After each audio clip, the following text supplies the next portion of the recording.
Good afternoon, everyone. How's it going at AUSA so far? You guys having a good time?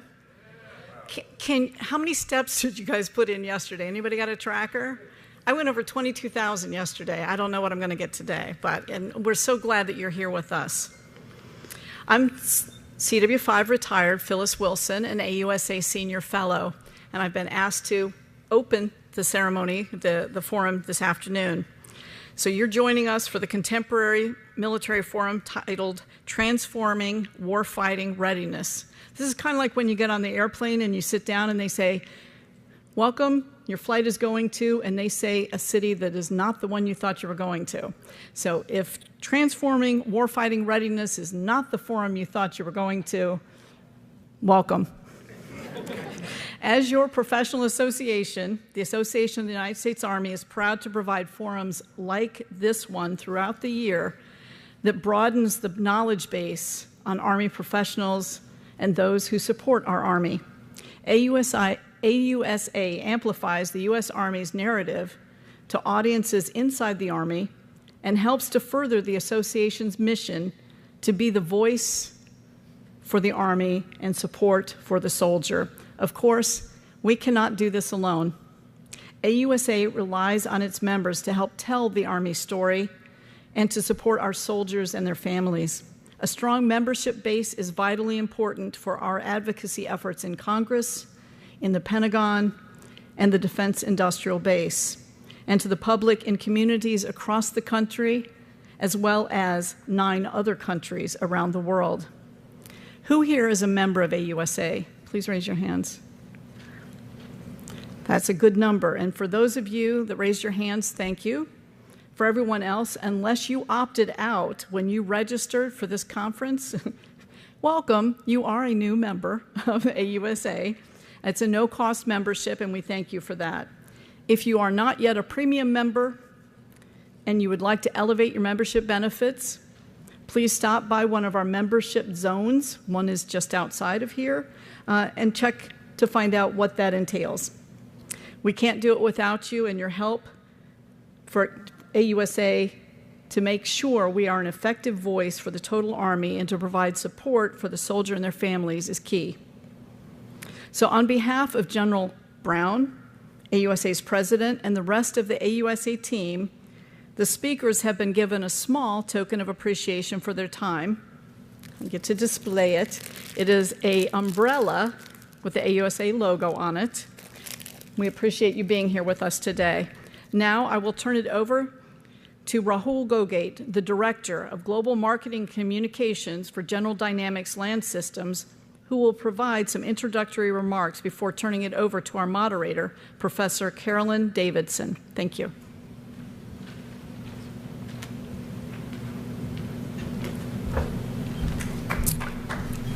Okay, good afternoon, everybody. As mentioned, my name is Rahul Gogate. Welcome to the Transforming Warfighting Readiness panel. General Dynamics is a proud, long-serving member and sponsor of AUSA.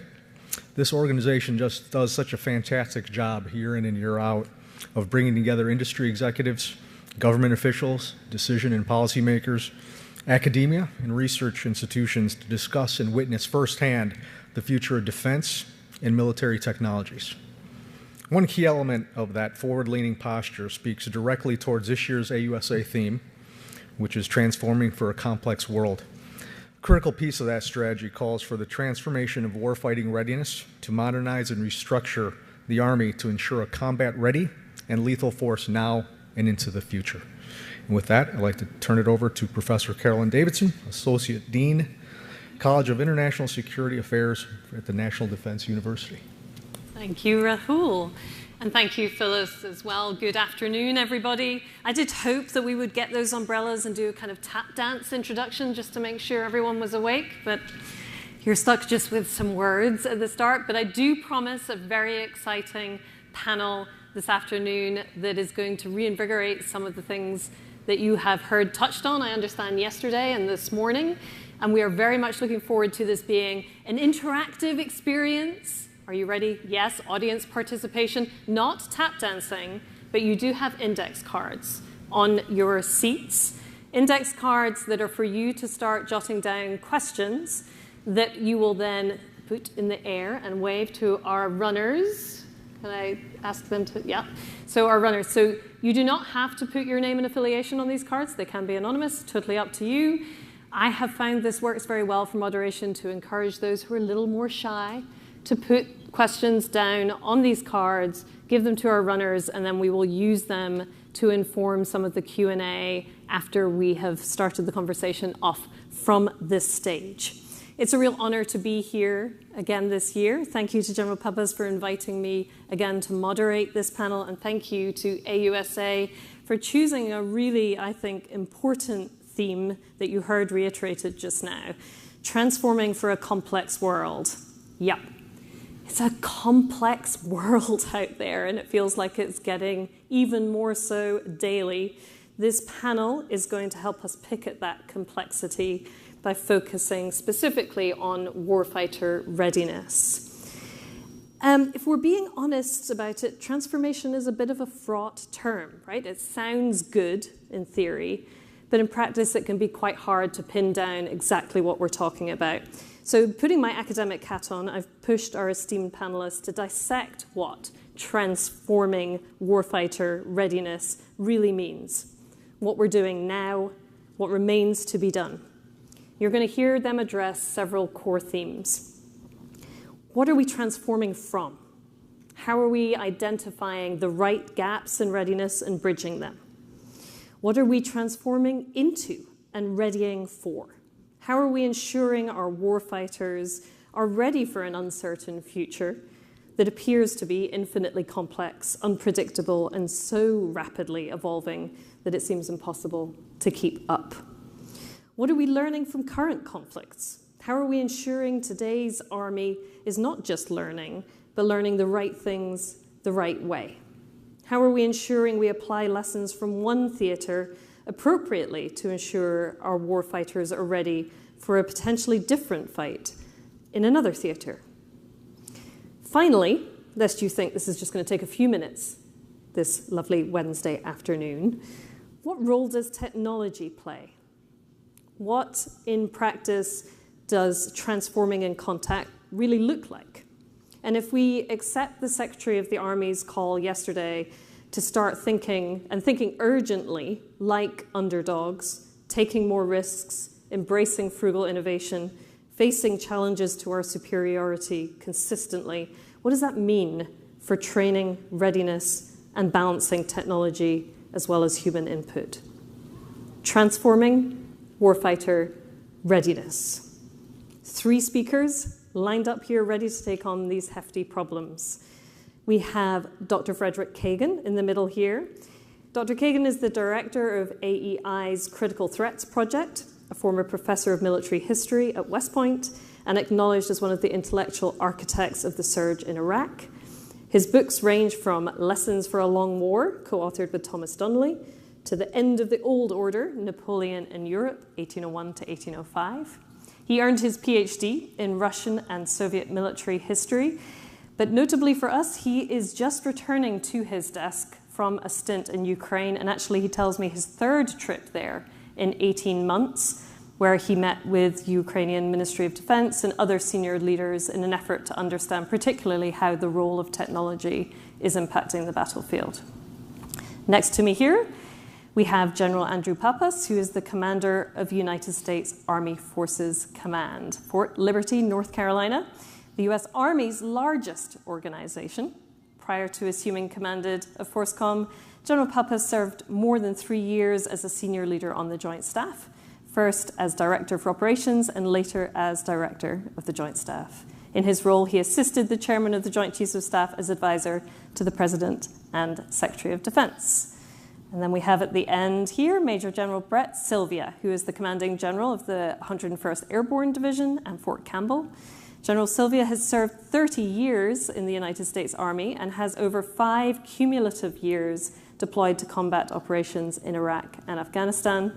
He commanded 2nd Brigade, 101st Airborne Division, TF Strike during the 2016 to 2017 campaign to defeat ISIS in Mosul, and he is currently pioneering the division's development of a unique large-scale, long-range air assault capability. He has one of the Army's Transformation and Contact Brigades under his command. So we're going to start the conversation here. Don't forget about those index cards. I will remind you that you should be jotting down questions. And I want to start actually with Ukraine and the operational environment. Dr. Kagan, tell us what has struck you most returning here from your week there. Thank you so much. It's a real privilege to be here at the AUSA conference speaking. It's a fantastic organization. And it's an incredible honor to be on a panel with General Pappas and General Sylvia, whom I've had the pleasure of knowing for more than 15 years now, and interacting with them occasionally in various theaters. So I was in Ukraine in September along with the president of the Institute for the Study of War and my wife, Kim Kagan, and ISW Senior Fellow Natalia Bugayova, for our third trip in 18 months, as I said. We spent about a week there, and we got into a lot of the nitty-gritty with the guys and gals there who are doing working the drone piece of that war, and the electronic warfare piece of that war, and that interactivity. And that's, I think, where we should begin as we talk about what lessons we can and should learn from the war in Ukraine that are generally applicable to warfare.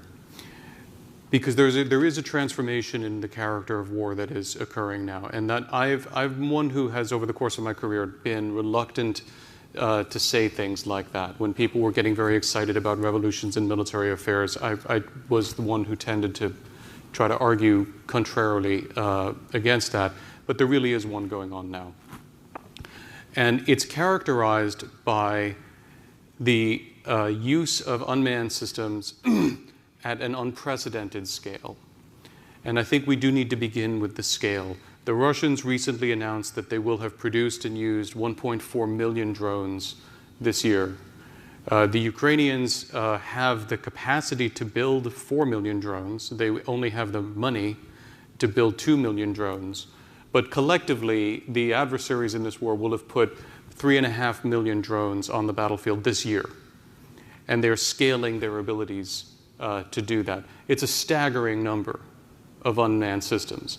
And it has created a number of important effects on the battlefield, one of which is what we at ISW refer to as the partially transparent battlefield.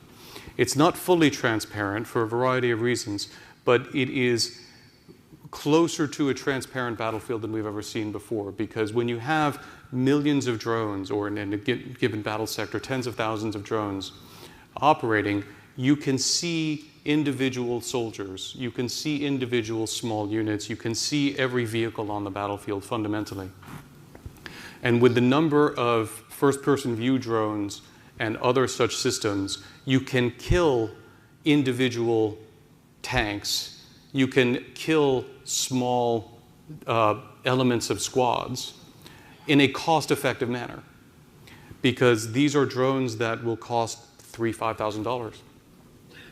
And they can be expended like munitions, and not in the way that we've come to think about unmanned systems here. So the scale of the unmanned systems operations in Ukraine is one thing that's critical. But the other thing that has developed to an unprecedented level is the electronic warfare that both sides are using against one another. One of the reasons, this is now known, one of the reasons why the Ukrainian counteroffensive last year was not successful was because the Russians did something that's, as far as I know, unprecedented in modern warfare. They so blanketed the area with electronic warfare that Ukrainian tanks were not able to communicate with one another. They couldn't use their radios. They couldn't speak to one another, and so they bunched up, and a variety of other things happened. The electronic warfare race against the drones is now cycling at an incredibly rapid pace, and major changes will flow along the entire 1,000-kilometer battle line every 2 to 3 weeks. That's how rapidly the innovation cycle is going on as these forces are in contact with one another. So we need to be thinking about an incredible scale of the deployment of these systems and also an incredibly rapid innovation cycle with the development of measures and countermeasures and countermeasures going on almost continuously along the entire front line. That is creating, I think, a real change in the character of war.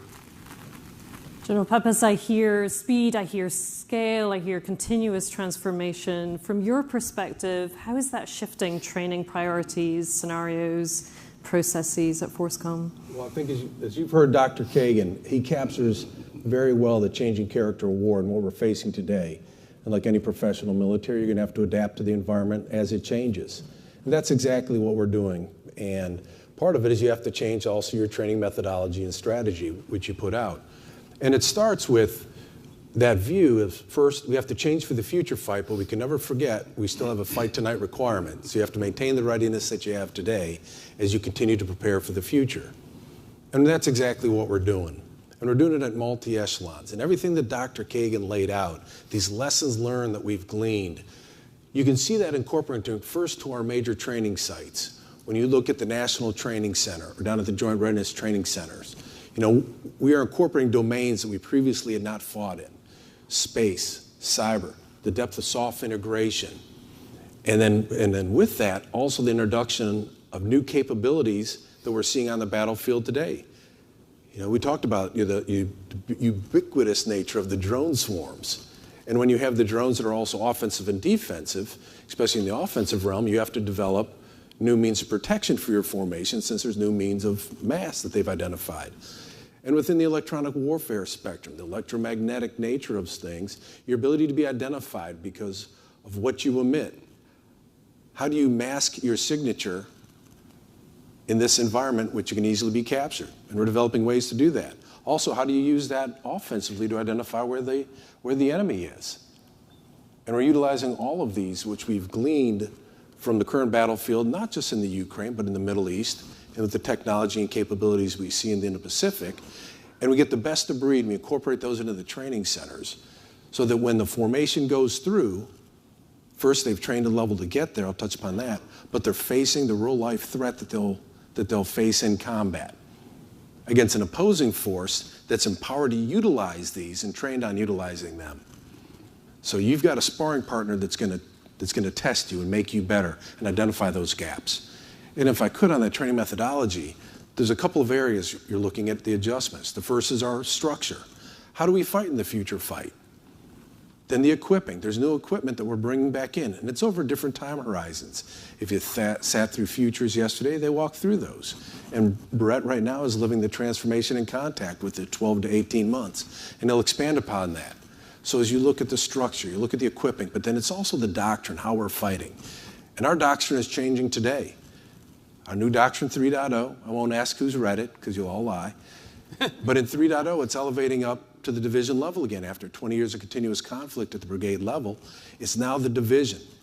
Because the division is the level in which you can synchronize those multi-domain effects in order to bring mass.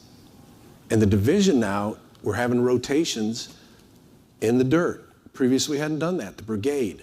The brigade is where you have your combined arms maneuver, and we're not walking away from that. But it's the division that's operating at that echelon, that's synchronizing across all the multi-domains that we're now taking out of a warfighter and putting them out in the dirt so they have that friction of combat, because that's the echelon we're going to fight at. And while I talk about the changing our approach to the fight, as we look at the brigades that are rotating, the divisions that are rotating, our warfighter exercise, which isn't in the dirt, but it's the simulation that stresses both divisions and corps, we've aligned the core warfighters with our warfighting theater armies. And that's important because that's the next echelon that we're going to have to be able to incorporate the capabilities. And you have to develop an understanding of what is available in that realm of capabilities, space, cyber, that we haven't dealt with before. And how do I, as a subordinate echelon, put the demand signal for the effects I need achieved on my higher headquarters and articulate those, know what's capable, and for that higher headquarters to be able to then meet those requirements and tell that back to me. And it builds that maturity of conversations when you do that through the warfighter. The same way the relationships are built on any type of playing field, and that through the execution of combat then, it refines our processes. General Sylvia, that sounds like a perfect segue to unpack a little bit more about transforming in contact. We heard references there to friction in the dirt. From your perspective, can you unpack that a little bit for us? Yeah, so I guess maybe taking it down, another level. A couple of things that General Pappas talked about is that, at the end of the day, we've got to continue to build our readiness. So we do have a fight tonight requirement, and so we have to maintain a training methodology that continues that building of combat readiness every single day. But now, with the threat that Dr. Kagan laid out, we've got to figure out, so how are we doing the transforming in contact now in order to be able to meet that current threat? And what I find is that, transformation in contact, having been through a bunch of modernization efforts over the last 30 years, and yesterday General Rainey talked about it's not modernization, it's transforming, and that's true because there are kind of four big ways that what we're doing now is fundamentally different. One of them General Pappas talked about is that for the last couple of decades, we focused our transformation efforts on the brigade combat team for all the right reasons. We were deploying brigade combat teams that had to be self-sufficient out there, but now, based off of the fight that we're fighting, we have to now do fighting as the division is the primary formation. Like General Pappas talked about, really kind of the lowest level where we truly integrate multi-domain effects is that division level. And so we've got to put the whole division out there in the field. We've got to test all of those systems, and we can't have one portion of the formation that's modernized, that brigade combat team, without bringing along all of those functional brigades and all of those enabling formations that are so critical in order to be able to enable that fight. The second way that it's different is that it's user-driven as opposed to lab-based. In the past, we would generate a requirement down at the operational level. It would go back to somebody at the enterprise. They would develop the system in a lab, and then a new piece of equipment would show up sometime later. And may or may not still be completely relevant, but now it was lab-based. It would be completely tested, completely proven. But now what we are doing is we are taking capabilities as they are emerging, and we are taking those capabilities, putting them in the hands of users, so then they can refine what actually those requirements look like. The third way that it's different is that it's continuous and iterative, as opposed to previous efforts that were really kind of episodic and somewhat scheduled. And this idea that it has to be continuous and iterative responds to what Dr. Kagan is talking about, is that the pace of innovation is so rapid that if we don't keep it on a continuous cycle, we're just not going to be able to keep up. But then the last piece is that it's operationally focused. As opposed to just doing new equipment training and new equipment fielding. We can't just field a piece of equipment, or we can't just change an organizational structure without the operational concept that then goes with it. So we're out there in the field testing out, prototyping new structures. We're working with new pieces of equipment, but we're doing that in an operational construct, out in the field for weeks at a time in order to be able to work through these things. And a lot of times what I talk about, kind of the special sauce of transformation in contact, is that when we go to the field, it's not just a new piece of equipment or a new structure, and you're just left to kind of figure it out. We now go to the field with those coders, those developers, those programmers that are right there alongside of us. And they're either there to compel that piece of equipment to fit into our operational construct, or if it doesn't, to kill it. And for us to move on to something new. And that's how this effort is truly different than anything I've done in the past. This is really a best practice that I think stands out from the experience in Ukraine. One of the things that is really enabling the Ukrainians to transform and adapt so rapidly is the very, very close integration of the developers, the hardware and software developers, with the warfighters, and the incredibly rapid innovation cycle that allows. So this is not something that should just be in training. This is something that the operational force needs to be able to do. The operators will see a problem, and they will identify it for the developers, either hardware or software. They will come up with a prototype. The prototype will go to the field within days, sometimes within weeks. It'll be used. There will be immediate feedback. People will either go forward or it'll be sent back. And then the cycle will develop until they decide it's reached a point where it makes sense to begin to scale. And then they'll scale on that system. But even as that is happening, other changes are being made. Or alternatively, the developers will be out in the field. And they will say, well, you haven't asked for this, but we could do this. And we could give you this capability. We want to try that. And you say, yeah, absolutely. That cycle, both sides are doing that in this war. And our adversaries are going to do this too. And this is something we really, really need to stay focused on. The PRC is going to do this, the Iranians are going to do this, North Koreans are going to do this, and the Russians are already doing it. But the Ukrainians are able to do it better because they are more comfortable operating in a more decentralized fashion.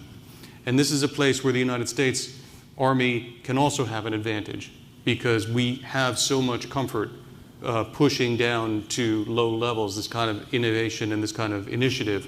And that can really be a comparative advantage for us as well. I'll tell you, Fred, one of the key pieces we have is when we look at this is the enterprise, and I do consider Forces Command part of the enterprise, and the Deuces right here, and Mario Diaz, Headquarters DA. We own the implementation of transformation. It has to be fully integrated, and it's a continuing conversation that I have personally with Brett and then the Corps Commander as they execute this. It can't be an island or a one-time handoff of the equipment. That feedback mechanism that we spoke of, it's got to continue to flow both up and down, and then we have to be an enabling headquarters through the Corps in order to identify these lessons learned, because we're doing this in real time, both on structure and the equipping, and as we're adjusting it at the point of friction, we have to capture that so that we can turn it back both through the Army and then industry writ large, so that it's a continuous process. So the conversation loop and feedback mechanism is ever ongoing and open. And we have not done that before. Gentlemen, can I ask you to elaborate a little bit more on the role of autonomous systems more specifically and robotics? What are we seeing as the major advancements there? Yeah. Well, Fred, why don't you touch upon it in the Ukraine then? So we've had, I think it's important, we always need to be careful about what are we talking about by autonomous systems, because we've had autonomous lethal systems for a long time in a certain sense. But what I think we're really talking about here is the use of AI to get to a different level of autonomy. And we are seeing that in Ukraine. It's coming along in some respects both faster and slower than one might have expected. It's faster than I would have expected in the sense that the models are more suitable and can be trained, and therefore we are beginning to see it. But it's slower because the implementers are coming up against some very fundamental challenges. So just to take a minute or two on this, first of all, the Russians and the Ukrainians have a huge advantage in this regard because they have both developed manually tagged training sets of the kinds of systems that they're attacking that are huge and incredibly well QA/QC'd training sets. So they have training sets are the gold that is required to make good AI models. They have those because they have been manually tagging them. Again, here I think the Ukrainians have advantages in this regard for various reasons. So they have the basic training set, more than basic. But the Ukrainians that we talk to have distinguished between two forms of autonomy: last mile autonomy and full autonomy. Last mile autonomy is you manually fly the system to a place where it can hunt, and then you set it free and say, go kill something that looks like a good enemy target. Full autonomy would be the system launches itself from its launching point and then goes hunting. What's the challenge? The challenge is that you need to make sure that your fully autonomous system doesn't kill your guys. And this is a real problem, especially there where they're both using the same kit fundamentally. So it's not like you can tell it to go kill every T-72 that you see, because that's not going to work well for the Ukrainians. This is a big problem. Getting to full autonomy is turning out to be a real challenge. I think this is something that we will probably see it maybe 12, 18 months. We get different estimates, and it's one of the few innovations over there where the time horizon keeps being pushed back rather than being pushed forward. And I think that has a lot to do with the fact that there is a close fight there. There's 1,000 kilometers of front line there, and it's 1,000 kilometers of close fight with soldiers who are intermingled with one another and systems that are intermingled with one another. And this is the last point that I would make here, which is fully autonomous systems are going to come. We have to move away from the discussion about lethal autonomous systems as an intellectual, as an ethical discussion, and understand that it's going to be a practical discussion. But it's not going to replace humans on the battlefield either. Yeah. And so you're going to have to develop the ability to have autonomous systems in the context of the close fight. And that is an enormous technical challenge. And I agree with Dr. Kagan. And as we've looked at this, as we've drawn lessons anywhere, and he hit upon it at the end, there's no autonomous battlefield. It's an integration of human and machine integration. And as you look, and we are a global army, so we have to be able to deploy and fight anywhere in the world. As such, that human-machine integration, what that percentage looks like, and what capabilities you bring to bear will be dependent on the environment in which you're operating. And it can change within the environment itself and how you apply that. And that's an imperative that we have to ensure that we understand. And actually, I won't touch upon it. I'll hand it over to Brett, because part of it during your last rotation at JRTC with the autonomous capability, and you talked about fires and bringing the capabilities, what they do have the ability to do is enhance the efficiency in which we operate, especially with the data integration and the targeting. And Brett, if you touch upon that, I think it'd be helpful. Yeah, so with respect to the first portion of that, the robotics piece, that is something that is, we have to train. We've got to be able to, as these new forms of mass are being integrated into our formation, it drives us to structure ourselves in new ways. It drives us to come up with new processes in order to be able to integrate them. So just from the first portion of this, just being able to even take hundreds of UASs now and put them into our formation, we are attempting now to make first contact with unmanned systems, so that we're at that leading edge, trading steel for blood, instead of what we did formerly with our manned reconnaissance squadrons, where we were trading blood for blood at that front line. And so we've got to be able to integrate these systems and then figure out what is the new structure that is going to allow us to be able to do that. Things like we're developing in our brigades right now, the multifunctional reconnaissance companies, our multi-purpose companies, so that we can figure out what is the structure that can control this, and what's the cognitive load that's now placed on these particular formations as we're doing that piece that General Pappas talked about on the human-machine integration, because it drives us to be able to look a little bit differently. And then the integration of AI. This is, if we think about the things that are most promising, most exciting, and in some ways probably the scariest part of this, is this integration of artificial intelligence. And there are great capabilities that are available to us. And just during this last JRTC rotation, James Stoltz and the 2nd Brigade, when they were out there, they put some of these systems integrated. And so there's not kind of the silver bullet, just put some AI out there and, and the battlefield will be resolved. It is our ability to take these and integrate them. I've heard, different Army senior leaders talk about how at the opening moves of World War II, everybody had radios, everybody had tanks, and everybody had planes. But it was the Germans in those opening moves that figured out how to put those three together with pretty devastating effects. So today, when we're thinking about what does that look like, it is our ability to take something like AI as a capability and then integrate it in with our very robust intel collection systems and our fire systems, and to develop something which is a new capability. And so what we saw was in traditional rotations, from the time that a target is identified until when rounds finally got on target, in some of the best cases, it was taking us about 15 minutes. But now what we could do is you could fly an unmanned system. It can automatically identify a camouflaged enemy platform using its object detection capability, and then we can generate that fire mission and have rounds on target in less than a minute. And so that significant capability with a human in the loop allowed us to be able to really tighten up our kill chain in pretty significant ways. The one thing I'll touch upon, the title is Transforming Warfighting Readiness, and we build readiness in Forces Command.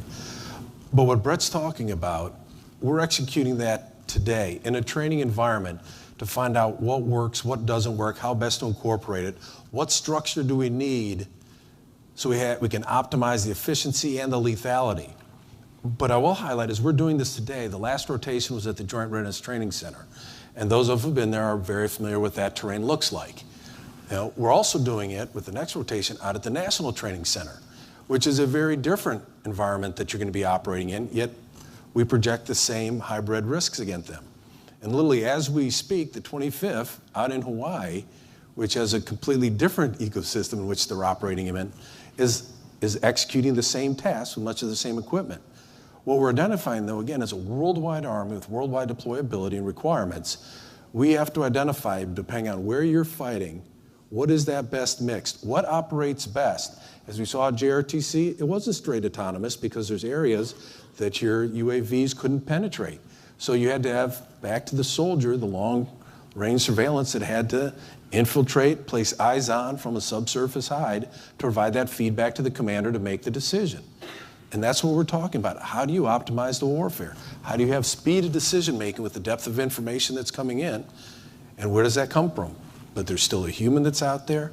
There's now equipment that's optimizing portions of that, and it's different throughout the world. And that, as we continue to train, will better refine the formations. And they don't need to look alike.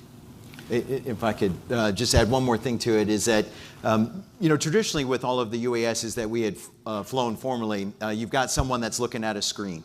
And you are only as good as that person that is looking at that screen at that particular time. And so when we take things like the integration of some of the AI, what we're trying to do is we're trying to eliminate all of that data exhaust.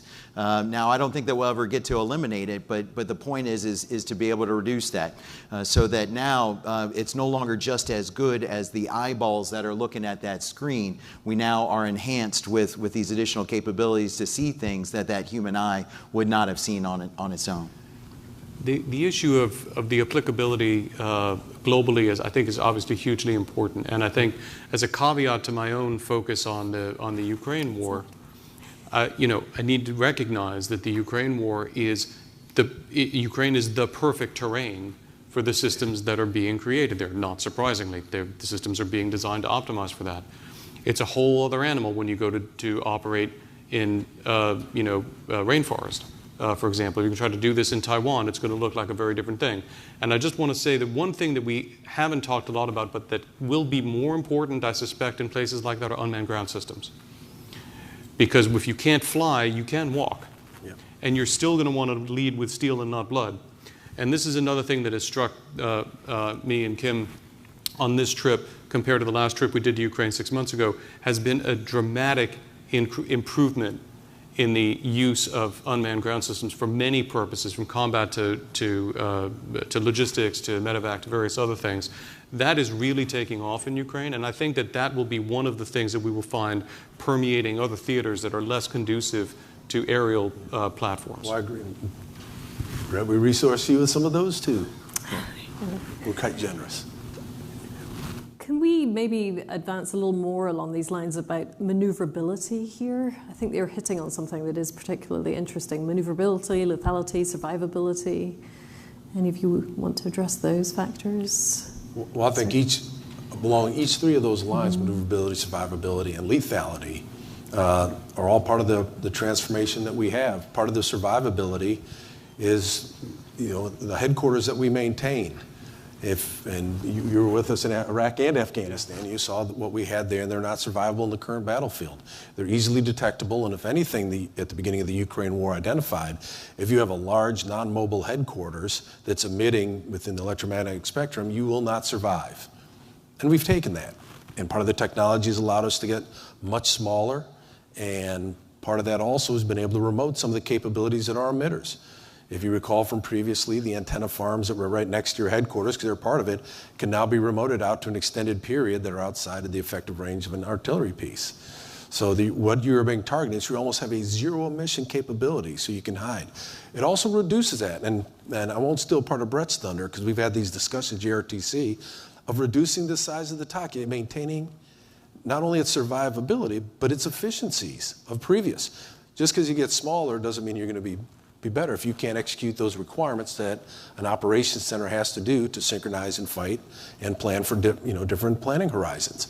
But when you do that and you have the ability to be much more mobile, more invisible on the battlefield, that's the survivability. And lethality is growing every day. You just heard Brett talk about the capability we have for targeting and how it reduces our ability to provide fires on the enemy. And that's throughout the plethora of capabilities that we have out there. And mobility, I'm a big fan of the new infantry squad vehicle. And that's not just maneuverability, but the mobility that they had, because previously you had the limitations that an infantryman, 2.5, I think you identified, to 3 kilometers an hour. Well, now you're moving 20 kilometers per hour, and you can move across the battlefield. And in the last exercise that we executed in the defense, when we identified where the enemy was moving in their attack, we were able to adjust the formation, put them in a position of advantage in advance of the enemy, and be able to destroy them before they were able to fully operationalize. And with that, Brett, I actually want to hand it to you, because there's additional portions of that, how they then, because of the ability to watch, how the enemy has to deploy and can't mask their formations because they can be seen and destroyed, how quickly that they could respond. And I think there's capabilities that we learned out of this rotation that we're sharing across the Army and getting better. Yeah, General Pop said he wasn't going to steal my thunder, but he absolutely just did. We've been together for 25 years, so no guilt. Yeah, so starting off with the command post piece of this, I think that we all remember these huge command posts that we took forward to Iraq and Afghanistan, and part of that was when I'm asked about what are the things that are most exciting about transformation and contact, one of the things that I go back to is the things that we're doing with the network. These command posts could not retain their capability if we had to do things the way that we did before. We have developed all of these systems that power each one of our warfighting functions, and we've developed them in these very stovepiped manners. And so it took this massive humanity all co-located in order to be able to do what we do best, which is synchronized combined arms maneuver. And so we were able to do it, but we did it with humanity, right? People operating their warfighting function, but then talking to other people in order to be able to synchronize effects. And so what's been going on and what is exciting about us being able to be part of what's called C2 Fix is to be able to now figure out how are we taking those architectures and start to stitch them together in a much more collaborative manner. And so now these systems are becoming, the term is federated, right? So we can figure out what are the solutions in order to be able to get system A to talk to system B. But really we're just doing that so that we can inform what's going on with the next generation C2 system so they can build something from the ground up that's truly integrated. And what it allows you then to be is it allows you to be much, much smaller.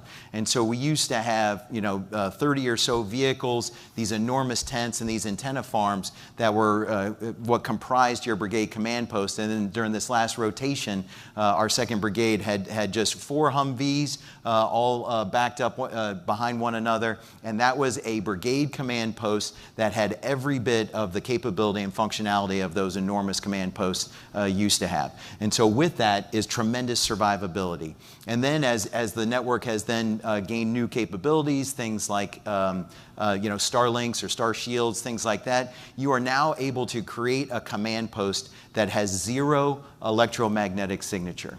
Not a single thing emitting from it. Now, granted, if your soldiers are disciplined and they're not like me right now, I think I've got 2 cell phones, an Aura, and a Garmin, and so I have this tremendous signature that I'm emitting right now. But if we can be disciplined about those things, when any of these electromagnetic sniffers are flying over you, they won't be able to find you, because this antenna farm now can be as far as 2 kilometers away with a single fiber optic cable that runs from that antenna farm and powers all of the systems that are inside that command post. So tremendous survivability that's out there. And then for the mobility piece, the infantry squad vehicle, you can put 2 of them inside a CH-47. You can air assault those things at long distances. The last one we did was 575 miles. And so what you have now is you have a capability that arrives on the battlefield where you have soldiers that aren't moving at 2.5 kilometers per hour, but moving at 25 kilometers per hour. And so you can rapidly aggregate large combat formations. And so within the first 36 hours, they were able to secure 5 different intermediate objectives. And then during the defense, for the first time, an infantry brigade combat team was able to wage a mobile defense as opposed to the static positional defense, which we normally have to do. A tremendous capability. And so when the opposing force introduced his attacking forces, he couldn't do them in the way that he normally does. He had to be very incremental, very serialized in the introduction of his forces, much more careful because he knew that he had a much more mobile force that could exercise a mobile defense. This issue of this is a huge issue, and I'm thrilled that you are taking this up in this way, and I'm thrilled that you're working it with the fantastic 101st Air Assault Division, because it's a great example of the problem that the Russians and the Ukrainians are now having. We are seeing protracted positional warfare on that front, and the primary reason for that is that neither side has figured out how to keep vehicles alive in the attack. The Russians keep trying fairly stupidly with massed armored attacks. They're not as stupid as they look. They keep trying innovations, but they keep failing because fundamentally, when you can see every vehicle on the battlefield and you can kill almost anything that you can see, you're not keeping vehicles alive. And that means that they are advancing at foot pace. You can't make and exploit breakthroughs at foot pace. You just cannot. And so if we're going to see a breakout of positional warfare in this war, and I predict that we will, it's going to come because one side or the other or both figures out how to keep vehicles alive on this battlefield. And this is where the new forms of protection become essential. And they also lead to some differential, so at least for me, interesting changes in the way that I think about vehicles. I've been a big tank guy my entire professional life. I'm a huge fan of the M1. Big fan of tanks in general. Do we still need tanks? Yes, we do. We need tanks for all the reasons we've always needed tanks, because if the enemy has tanks, you need to have something else that will be able to go up against a tank. And you need mobile protected firepower, and that's what tanks provide. But tanks are not survivable on the current battlefield in their current configuration without an additional protective system. So the protected part of mobile protected firepower is changing in what is required to do that. But if you can protect a tank, you can protect lots of other vehicles against these kinds of systems. And sometimes speed is better than armor. So we're seeing the Ukrainians and the Russians using dune buggies, using motorcycles, using all kinds of things. You say, is that survivable on the battlefield? Well, of course it's not survivable on the battlefield, except it is. Because an individual tank, an individual dune buggy has a better chance of survival on the battlefield than an individual tank, which is going to be a drone magnet. So I think it's fantastic the way that you're opening up the aperture here to think about what kinds of vehicles we can put on the battlefield and expect to be able to make them survive, because we're going to have to develop the systems that will allow almost any vehicle that can support it survive. And we're not myopic in our approach to this. And we've had great discussions about this because there's a concern, would you draw a conclusion that the tank is no longer part of the future fight? And Dr. Kagan is 100% right. And we accept that too. The combined arms maneuver fight is what we do best. And we continue to train on that as we've looked, like I said, not myopically just at the light fight and the 101st, but again at the National Training Center with our heavy formations. They're out there doing exactly that.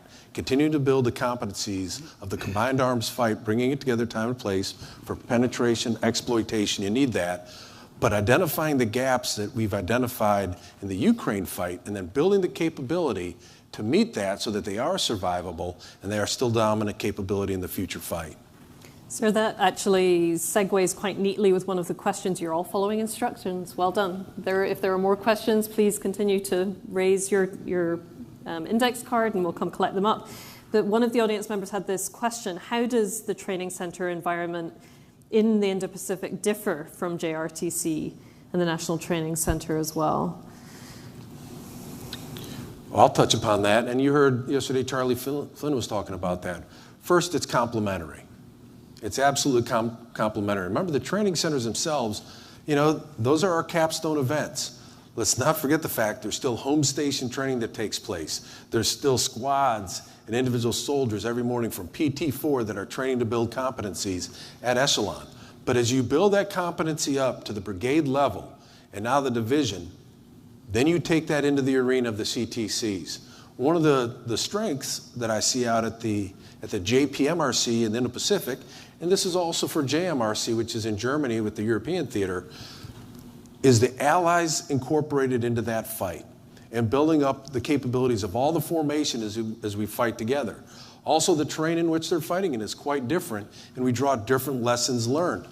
And one of the beauties when you come off of the pure JPMRC that's in Hawaii or in Alaska, they have the ability to project that training capability into theater, into other locations within the Indo-Pacific, and then tie in with our allies and partners that are fighting in that location. Just the ability to be able to deploy that capability, a power projection capability into the theater proves our ability, A, to be able to do that, and then to be able to land, fight as a combined arms team with our allies and partners. So all of them build up the competencies. They're complementary to each other. And again, it's also symbiotic. We work very well together and exchange observer controllers. We exchange partners so that the lessons learned are captured throughout. So 2 more questions here, one of which goes to training in a simulated environment, and one of which comes back, Dr. Kagan, to what lessons would you derive from the very real world fight in Ukraine that you think might be transferable to the Indo-Pacific? So I'll let you think about that one for a second. General Sylvia, can you address this question of the role simulations are playing in training now as well? Yeah. So this past summer, we had the opportunity, a tremendous opportunity given to us by our Forces Command to be able to do a warfighter exercise, which is a large simulation exercise based in an Indo-Pacific scenario, and then right on the heels of that, be able to transition to the live environment where we did power projection from Fort Campbell through a large-scale long-range air assault down into the box there at the Joint Readiness Training Center. And the difference between those two was that in the real fight, the live one going down to JRTC, I used all of my organic assets from across the division. So about 80 aircraft, that moved. Roughly when it was all said and done, we had about 6,000 soldiers that were involved in that between all of the mission planning and then getting everyone down there and then getting into the fight down there. And I fought with the combat aviation brigade that I have. But the Army is designing the Air Assault Combat Aviation Brigade. And in simulation, I was able to fight the Air Assault Combat Aviation Brigade, which gave me 4 times the amount of lift aircraft. So my heavy lift aircraft, the CH-47s, which we'll be fielding over the course of the next few years. And then I replaced all of my Blackhawks, my UH-60s, with the future long-range assault aircraft.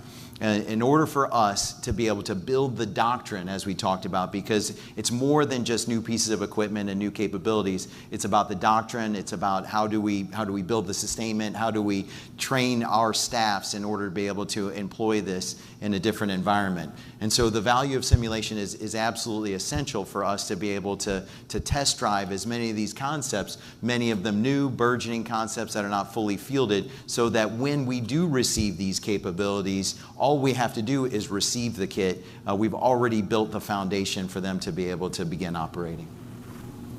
Dr. Kagan, you want to extrapolate some lessons that might be transferable? Yeah, look, so to make a really obvious point, the Indo-Pacific is big, and it's not one fight. And so I want to start by saying we're most of the time we're thinking about having to deal with a China contingency and defend Taiwan, but there's another fight tonight problem out there, which is defending South Korea.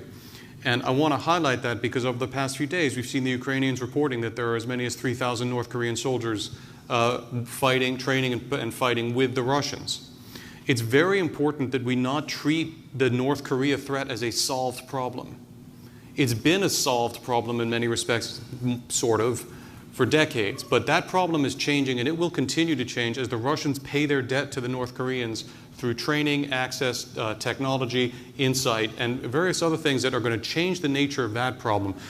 And there, I think you're going to find a lot of lessons coming from Ukraine pretty rapidly and straightforwardly transferable to a theater that's not crazily dissimilar. Mm-hmm. But let's talk about lessons for what is fundamentally an air-maritime fight. The first thing that we need to think about is there are drones, and then again there are drones, right? So we've got in Ukraine millions of drones. Many of those are the small handheld Mavics, $3,000 a pop with ranges out to 9, 10, 11 kilometers. Those will be useful and important if it comes to a fight on the island of Taiwan or on a particular island. You will see, I think, modified for the terrain, a lot of very similar phenomena to what we're seeing. But what about for the distances between islands? Well, here you need to start looking at the larger drones that the Ukrainians and the Russians are both fielding that have ranges, not radius, but full range, and then they lose them out to 40 or 50 kilometers. So the Institute for the Study of War will have a paper coming out pretty soon actually trying to draw some very explicit lessons for the Taiwan defense scenario from this. And one of the things we've done as part of that is map out, if you look at the entire Japanese archipelago and the entire Taiwanese archipelago, and you map out to 40, 50, or 70 clicks, and look at what kind of coverage you get, it's very remarkable. Now then you could say, okay, well that's fine, but with the kind of 20 some odd kilogram payload that you could put on one of those things, you're not sinking a ship. Very true. You're not sinking a ship. But do I need to sink it, or do I need to achieve a mission kill? And if I need to achieve a mission kill, well, can I do that with a drone like that? Very probably. How do I know that? Because I know the Ukrainians have done things like that to the Russian Navy. And I know that especially when you start thinking about sort of englobing a capital ship with a gazillion drones, and then using that and the distraction that that causes and the partial blinding that you could accomplish, then putting a high-end, high-speed anti-shipping missile on that vessel, well, then you can sink it. And I think the last bit of this is the electronic warfare part of this is going to be relevant wherever there are humans using the electromagnetic spectrum. And in many respects, even more relevant in a theater where, look, what's the big problem with EW? You need to have a big generator if you're going to power a big EW thing, right? The great thing about a ship is it's got lots of electricity. So I think that we will see a different kind of EW configuration. I'm sure we will see a different kind of EW configuration in the theater and a different kind of race, but I think a lot of the lessons, if we extrapolate them back to the few more general principles, are going to be extremely apposite, both for us and for our potential adversaries. So we have another question here that problematizes some of what you were just referencing that I'd be curious to hear you address or any of the panelists. The question is, how do we maintain advantage on the battlefield with AI or drones when our adversaries have less issue with keeping a human on or in the loop for kinetic effects?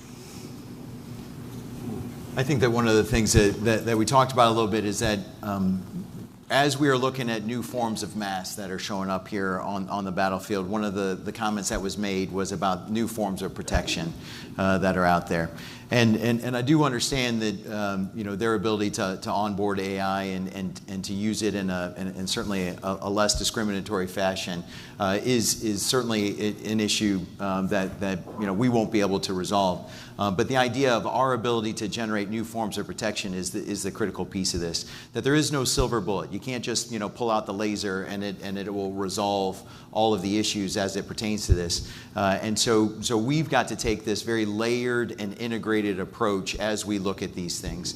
There will always be these high-end, very capable systems that we'll have to continue to invest in, but we also need to think about everything else that would be less than that in order for us to be able to have this layered approach. And it starts with, first off, just soldier fundamentals. And we've got to continue to work on how are we going to operate in a very distributed, a very dispersed manner. How are we going to retain the survivability that we know that we can do? And then how do we layer certain capabilities on top of that, whether they're just small emitters, drone busters, drone defenders, things like that, all the way up to high-end systems, THAAD, Patriot, or others, in order for us to ensure that we have this parity in terms of how we find new forms of protection to counter the new forms of mass that are out there. I think we've been having a discussion among the America and its allies about lethal autonomous systems that it has been very much of an ethical discussion. And the main issue that people have been very concerned about, rightly, is how do we prevent these things from killing civilians? How do we prevent these things from hitting targets they shouldn't hit? I want to flip it around because I want to suggest that actually the reason why we're seeing delays in the fielding of lethal autonomous systems in Ukraine are because the opponents in that war are solving a harder problem. And that in many respects, the problem that it has been keeping people up at night, rightly, is a lesser included problem. Because the problem that they need to solve is, how do I make sure that my lethal autonomous system only kills bad guy T-72s, not my T-72s? That is in principle a harder problem than how do I make sure that it only kills T-72s and it doesn't kill children? I think this, I'm sorry, Fred, I didn't mean to interrupt. Yeah, no, so I think the challenge of figuring out how to employ LAS in a close fight scenario is going to drive to technical limitations on those systems that will be usable if they don't automatically address the problem of having them not go after civilians. And what else is interesting about this? The Russians haven't fielded them either. And it's not because the Russians are afraid of killing civilians, because the Russians are actually right now using drones as target practice on civilians in Kherson. All right, we're seeing them do with manned, with human-controlled systems, everything that people would be afraid would happen with lethal autonomous systems. That's not why they're not using them. They're not using them because they can't solve that harder problem. When that harder problem has been solved or mitigated to an acceptable level, I think you'll find that there will be a basis for a much higher degree of comfort for using these systems on an ethical basis. And that ethical basis, I think it's a larger discussion, because you automatically default that we see this autonomous killing system that's out there that has no constraints upon it, from the civilian to the military to the vehicle. But we've operated in a somewhat similar environment previously, and there's mechanisms we can put in place in your framework of the battlefield. I mean, you have weapons tight, weapons free, depending where you're at. So I have a feeling as we develop the capability, and I believe it's here, as we implement it into the battlefield, there are mechanisms and means we can put in for constraints where you can have a weapons free, where it can be autonomous out. When it's missile to missile incoming capabilities and you don't want to take the time, you can easily identify that is a threat missile. I don't need to take it through a decision change. We can take it right out. But as you get into that closer flight, that probably makes more sense that you have a human in the lethal decision chain, when it's not machine on machine, but when it's on machine on human, or possibility of on human. So I think it's a much broader, we've faced these things before, there's mechanisms we can put in place, and those type of constraints I think will negate the emotional nature of this argument. So speaking of the emotional nature, we have another related question on that front as well. Namely, do you think the US public is going to understand casualties from unprotected vehicles, like up-armored Humvees all over again? And related to that, are we ready for the level of casualties that we might see in a great power conflict, great power war? I think we're going to be challenged. Thank you for staring at me, Brett. And by the way, when Brett said he was grateful for that training opportunity this summer of back-to-back simulation into the real, I think he's being gracious. He was not that happy when I brought it up with him the first time. But his execution was excellent. But as you talk about, when you take a look at the battlefield itself, there was over 180,000 killed in the first year of the Ukraine-Russian war. Think about those depth of casualties, and that's not something that we have faced for a long time. And as of recently, as reported by Institute of Study of War, 1,000 a day on some of the attacks. That's a battalion at a time, a battalion of soldiers that no longer exist. And we haven't had to reconstitute formations, nor have we faced casualties at that level. Do I think we as a nation are prepared for that type? And first, caveat it with negate it. People say, well, we're going to fight different. It's not going to be the same. Casualty rates are going to be very high in large-scale combat operation. They are. And if you lose a capital ship, that could be upwards of 4,000 people in one strike. No, I don't think that we're mentally prepared for that. And one of the things that we look at, because readiness isn't just the maneuver in the formation, but it also comes back to the individual soldier and the leader. Do we have the resilience at this lowest echelon in order to face these type of losses? Are we training to do that? Where you don't lose two, but only two may survive of a formation. And we have to look at how do we do that? How do we build that strength not just in the soldier, but to the leader that's emotionally attached to the formation. And in the last 20 years, we really did control the tempo. We could dictate, we're going to reconstitute, we're going to take a step back, we're going to assess a formation. In large-scale combat operations, and I used Ukraine, you don't have the latitude to do that. You don't own and control the tempo. The fight yesterday that was devastating continues on tomorrow. And you must continue to fight. I think, and we have recognized this, this isn't something that has come up into question. And we're driving our formations to build that level of resiliency, build that level of combat readiness, build that level of trust in each other to continue on the fight. The second part of that question, which was not the difficult part of the question, was the idea of the platform that they're in. And I think that if you are watching what's taking place over in Ukraine, a very heavy, well-fortified tank is still not affording you the protection that speed and mobility would be able to provide you in something that has less protection on board with it. Sir, while you have the mic, I have another quite specific question for you. Namely, can you provide additional insight on the various career fields and disciplines involved in the multifunction reconnaissance company? Sorry, sir. No, go ahead. But we can't have these absolutes either in combat. You can't be off, you can only be in an up-armored Humvee. You can only do this. You can't take your body armor off. We talked about delegating down. First, soldiers, commanders, leaders at echelon are trained very well. They understand the character of war, the nature of war, the execution of TTPs. We have to trust leaders at echelon to make the right decision in the environment they're in.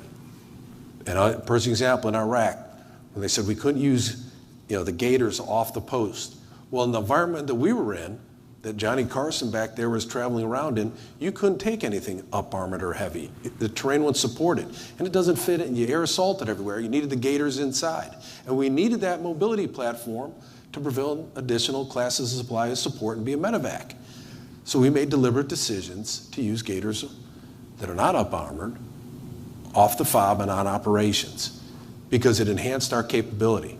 We also wanted decisions, we were clearing palm groves when it got to over 130 degrees in the middle of the summer, that we had an approach. We had people that did have moved slowly with their full body armor on doing the initial clearing, but then the deliberate carrying behind it, those elements we were able to strip off part of the body armor, so they weren't carrying that, and they were much more mobile, flexible, and able to execute the task given to them. Now, what did we do? It wasn't a blanket decision, but you set the conditions and you mitigate the risk. There's still risk, but you mitigate it as a leader because you understand the environment. The environment we fought in was different than those that were in Saladin province, that were different from the western border area. And we had the latitude and support of our commanders to be able to make those decisions at the lowest level. All right, so you stole the mic back. So I'm going to sure did. Ask you another question, and then we'll go to General Sylvia. That's it. Oh. So your question, sir, is what do you think about working with allies and partners to decrease the cost of transformation and contact? Is it possible that it should only be national? Allies may have different experiences which may be useful. So General Sylvia, reconnaissance teams, and then we'll come back to allies and partners. Sir, can I provide additional context for that question? I'm Octavia Scott from the Intel Center of Excellence. We are trying to look for opportunities to upskill our MI-MOSs to potentially create multi-function MI-MOSs. And so I'm looking at what you're exploring in terms of that multi-function reconnaissance. So for those that might not be able to hear because we don't have a mic on the floor, MI specifically, MOSs. Yeah, thanks for the clarification. That's good. Because I'll answer it just a little bit differently. So your specific question was about the multifunctional reconnaissance company.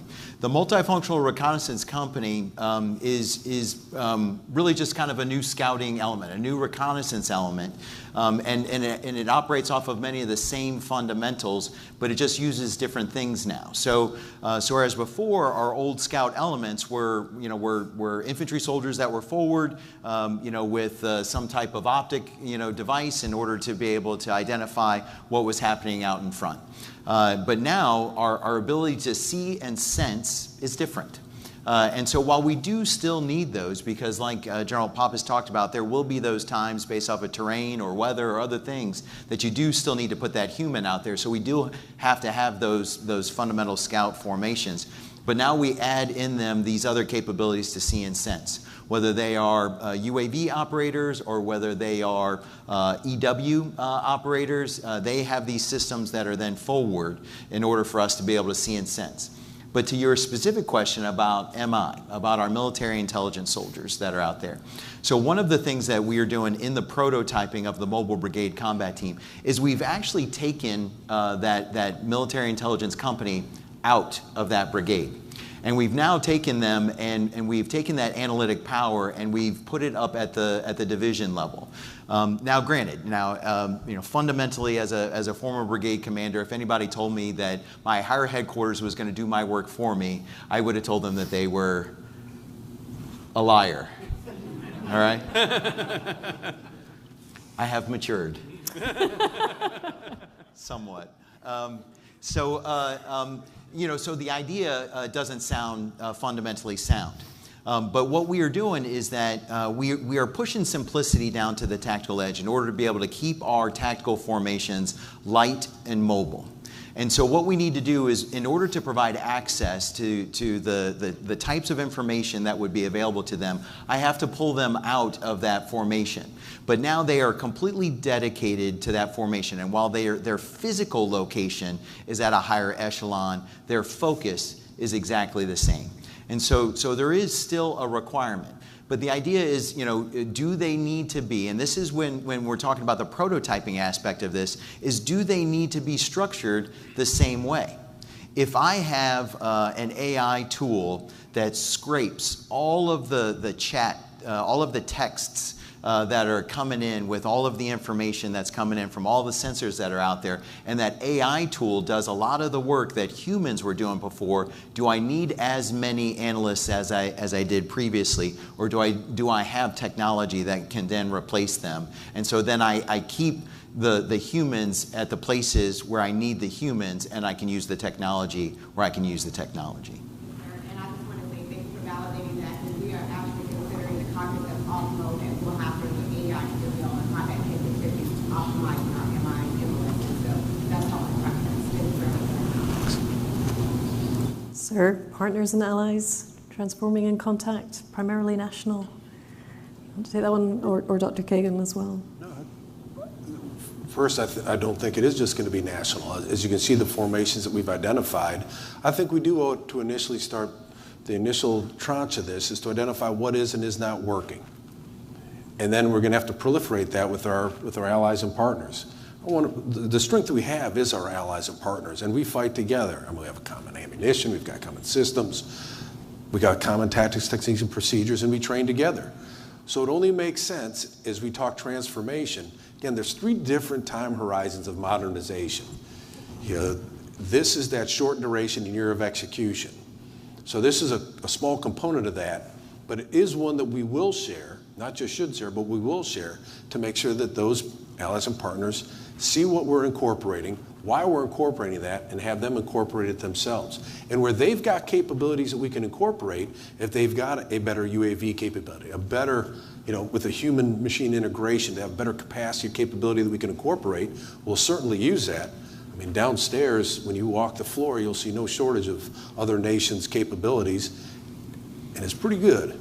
And a number of those have been incorporated into our formations across our allies and partners. Absolutely. Look, Dr. Kagan, I would love you to come in on this one as well, but while you have this mic, this is the disadvantage of lapel mics. We have another interesting question that just came out of these cards as well that you might be able to address. How are power and energy readiness requirements evolving, and what future capabilities are needed on that front? I know we touched on a little bit of the power that's needed for some of this, but I think that's an interesting question in isolation as well. On the allies and partners thing, to begin with, the United States will transform better than our allies and partners at scale. Some of them will transform better than we will on the much smaller scales on which they operate. Without getting into issues of policy here, I simply observe the fact that we have allies who have people on the front lines in Ukraine learning lessons very directly and bringing those back. And we have allied militaries that are looking very hard at very radical transformation in a very short period of time, not at scale. We have allies and partners in the Asia-Pacific region that are looking at this very intently and are probably, frankly, ahead of us in terms of thinking about how to incorporate some of the lessons into that theater. This is a transformation, and we're facing an enemy alliance, an enemy coalition.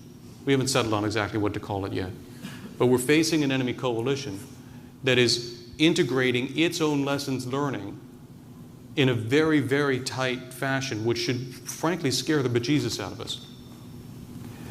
This is a team effort, and it's going to have to be a team effort, and we should not take for granted, the United States, we should not take for granted that we will be in the lead across the board on this, although we will be the ones who transform at scale best of any of our allies or partners. In terms of energy requirements, look, yes, they're real and they're serious.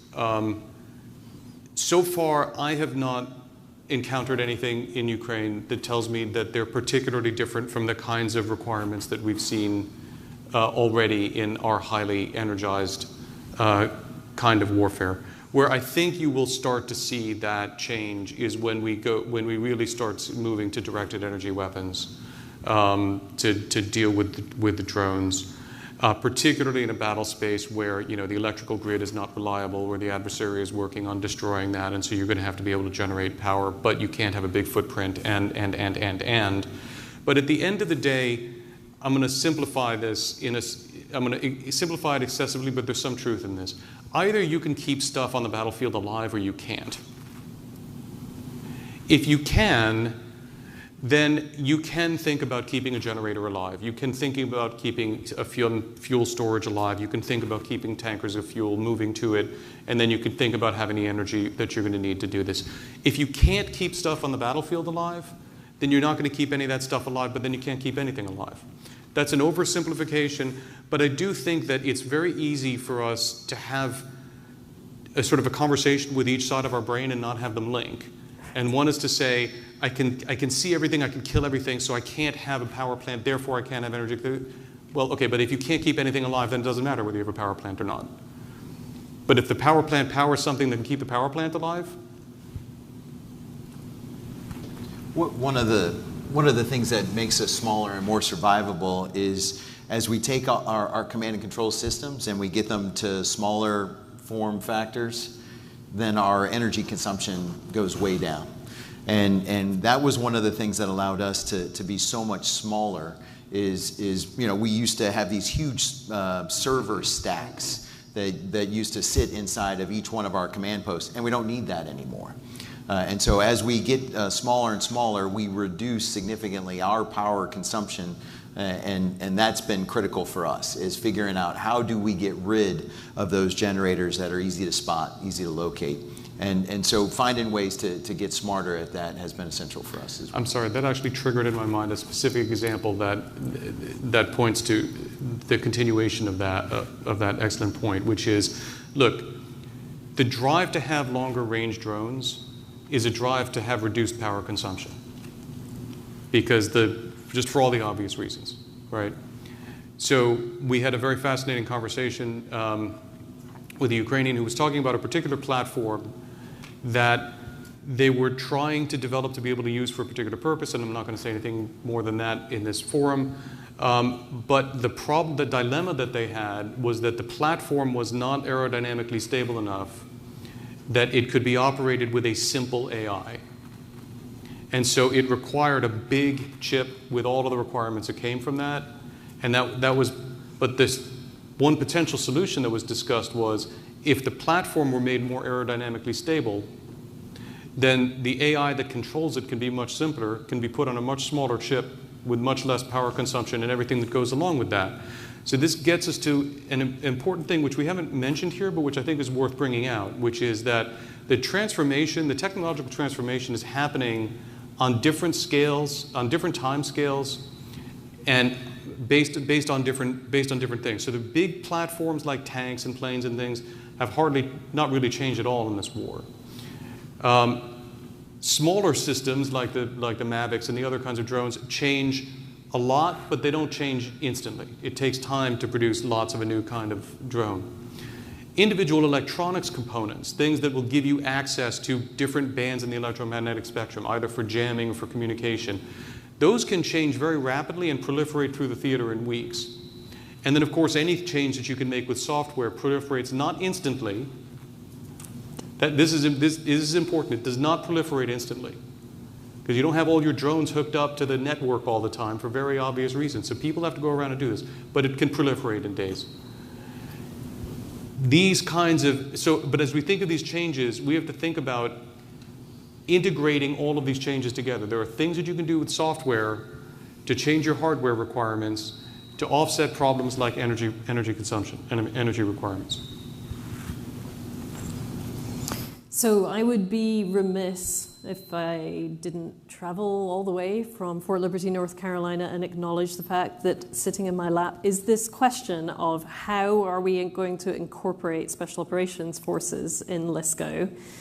That said, I'm conscious of time as well, so if any of our panelists would like to take on that question, I'm open to it. Yes? We already have. Okay. And we're getting back some of those base core capabilities of our Special Operations Forces. The rotations that I talked about out at the National Training Center, first, they're joint. We're utilizing the Air Force with the red flag exercises. The last one we did had 50 different aircraft, and we nested a long-range out-of-sector attack, aviation attack with them. Not a lot of Navy out in the desert, but we are able to simulate that to get the fires for their capability. But internal armed services, in order to set up some of these long-range air assaults, we had to set up FARPs. So we used our Special Operations Forces to do long-range reconnaissance, identify the locations, and then scout them, and then be the pathfinders to allow them to come in and provide security for them. So we've done that out at the National Training Center. We've done that down at the Joint Readiness Training Center. And I know they're doing that out in the Pacific. So incorporating the Special Operations Forces in that regard. In future rotations, we're setting up a rotation where again, the division, we're putting SOF in early to do that early development of the operating environment, which is what they do. We're going to have a guerrilla force in which they're going to link up with, which is going to be a force that they're going to utilize as their thickening force in order to execute those tasks. And they're going to set the conditions for then the division to come in. And the division's going to come in and do what a division does, nested underneath their higher headquarters, which is setting the conditions, out-of-cycle long-range air assaults that SOF has already identified the targets.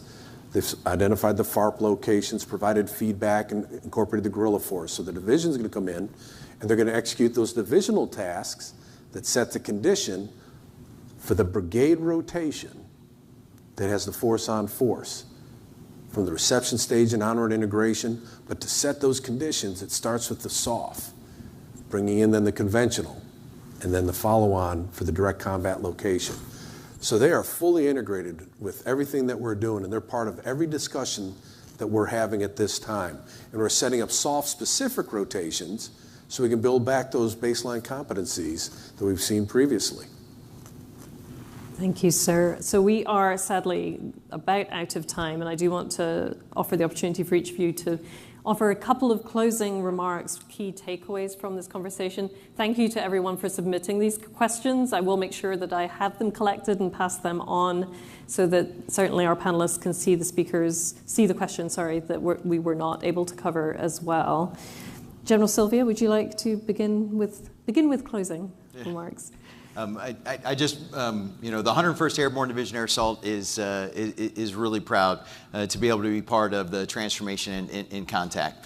And at the end of the day, our responsibility is to build combat readiness. And what we have found along the way is as we are doing this transformation in contact, we're not just innovating and integrating new pieces of equipment, we're building readiness with all of these new transformational concepts, the structures, the people, and the equipment.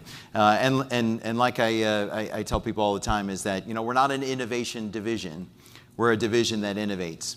And as we look at what the battlefield looks like, we've got to embrace this because whether it's now in training or whether it's in the future in large-scale combat operations, we've got to make sure that this culture of innovation stays alive. And that we are capable of not just every day being the best war fighters that we can be, but we're also innovating in order to be able to meet the emerging threats as they come to us. So I want to thank you for inviting me to be part of this panel. It's been a real honor to sit up here on the stage with these three luminaries up here, and thank you so much. Thank you, sir. Dr. Kagan. I just want to pick up on the thread of what I gather the Secretary of the Army said yesterday, that we need to address ourselves to this problem with urgency and as the underdog. I'll go further and say we need to stop talking about retaining our dominance. We've been in the habit of being dominant for decades, and we generally have had conversations about modernization or transformation that are focused on retaining our dominance. It's not clear to me that we will have dominance necessarily over any particular adversary given in various different time frames. We are in a world where things are changing very rapidly and major powers are at war. So we are in a world that is now bifurcated. There is a world at war and a world that is not at war. We are living in the world that is not at war. But what happens in the world at war is that war changes very fast. I'm a military historian. It's one of the limited number of things that I'm professionally qualified to opine about, is that in war, transformation occurs extremely rapidly. And states that are at war change more rapidly than states that are not. This weirdly has been an advantage that the United States has had, the upside of the downside of the fact that we have fought a major war in every generation going back to the beginning of the 20th century. And many of our adversaries, or putative or potential adversaries, have not fought for a very long time. That gave us an advantage for all of the tragedy that it also brought to us. Now the shoe is on the other foot, and innovation is being driven in a war that we are largely observing. That should sober us, but above all, it should give us a sense of urgency to think hard, not about retaining dominance, but about what may be more realistic, if less optimistic, task of winning. Sir.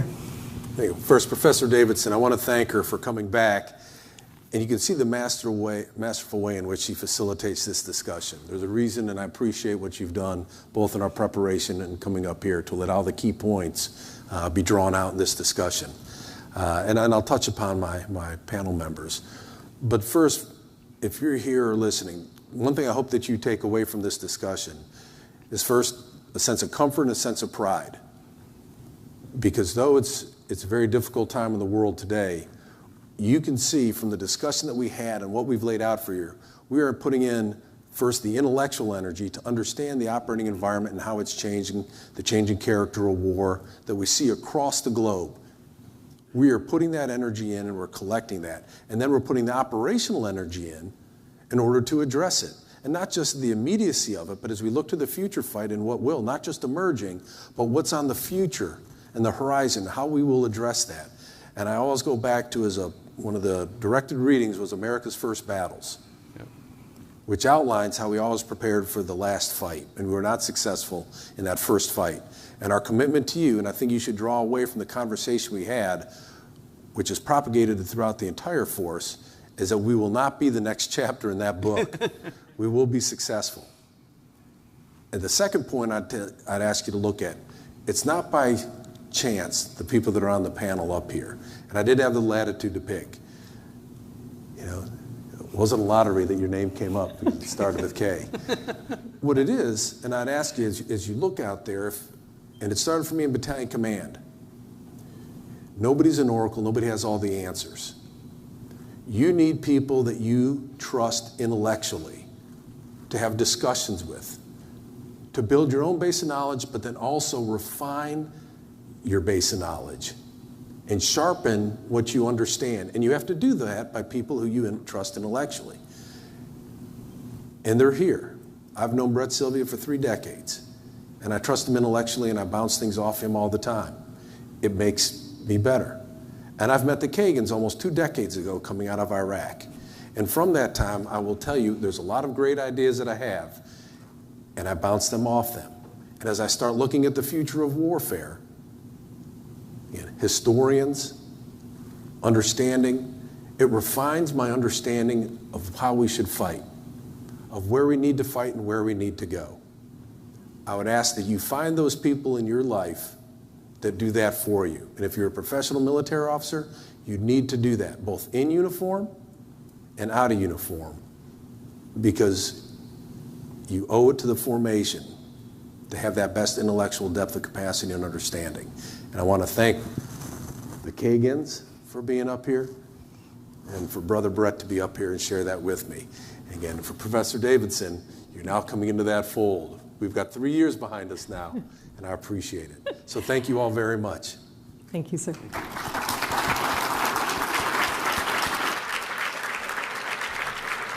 To our panel members, on behalf of AUSA, thank you so much for your insightful remarks today. To the audience, while you're here, please take the time to visit our education zone and tell your story of why you've served. Use the podcast or the graphic art to do that. Additionally, please take time to check out the additional contemporary military forums over the next day, and thank you so much for attending.